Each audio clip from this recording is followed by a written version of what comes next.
আসসালামু আলাইকুম। ইনফরমেটিভ এডুকেশনে স্বাগতম। আজকে আমরা সমাধান করব ধ্বনিতত্ত্ব অংশ থেকে।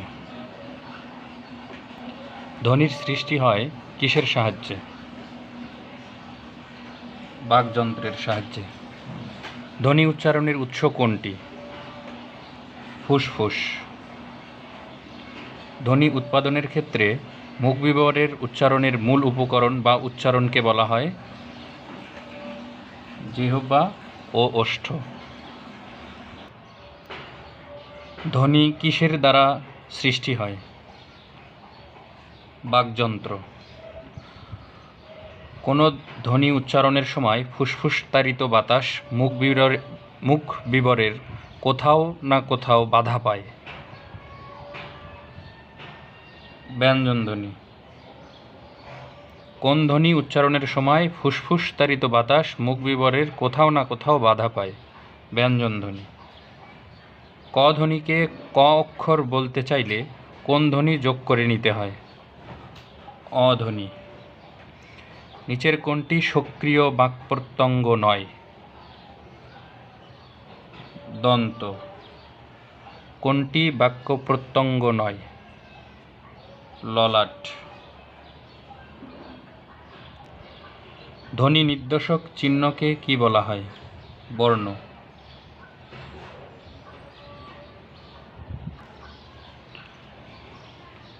বাংলা বর্ণমালা। যে কোনো ভাষায় ব্যবহৃত বর্ণ সমষ্টিকে সে ভাষার কি বলে? বর্ণমালা। সিম্বল অর্থ কী? প্রতীক। বাংলা বর্ণমালার উৎস কী? ব্রাহ্মী লিপি। যে বর্ণমালা বাংলা ভাষা লিখিত হয় বাংলা ভাষা লিখিত হয় তাকে কি বলে?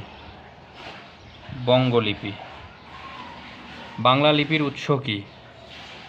ব্রাহ্মী লিপি। বাংলা বর্ণমালায় মোট স্বরবর্ণ কয়টি? 11টি। বাংলা বর্ণমালায় ব্যঞ্জনবর্ণের সংখ্যা কতটি? 39টি। বাংলা ভাষায় সান্ধ্যাক্ষর কয়টি? 25টি। বাংলা বর্ণমালায় মোট কতটি সরল বা অসংযুক্ত বর্ণ আছে? 50টি। বাংলা ভাষায় অক্ষরযুক্ত বর্ণের সংখ্যা কয়টি? 50টি। বাংলা বর্ণমালায় পূর্ণমাত্রা, অর্ধমাত্রা ও মাত্রাহীন বর্ণের সংখ্যা যথাক্রমে 32, 8, 10। পূর্ণমাত্রা 32, অর্ধমাত্রা 8 এবং মাত্রাহীন 10টি বর্ণ। বিজ্ঞান শব্দের ঞ কোন বর্ণদ্বয়ের সমন্বয়ে ঘটেছে? জ যোগ ঞ। সঠিক সংযুক্ত বিশ্লেষণ কোনটি? ক যোগ জ যোগ ঞ। নিচের কোন ফলাটি শব্দের প্রথম বর্ণে থাকলে উচ্চারণ হয় না?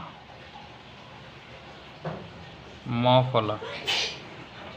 উষ্ণ শব্দের যুক্তাক্ষরটি কোন কোন বর্ণের সমন্বয়ে গঠিত? মূর্ধন্য ষ যোগ মূর্ধন্য। ধন্যবাদ। যুক্ত ব্যঞ্জনধ্বনি আগামী ক্লাসে দেওয়া হবে।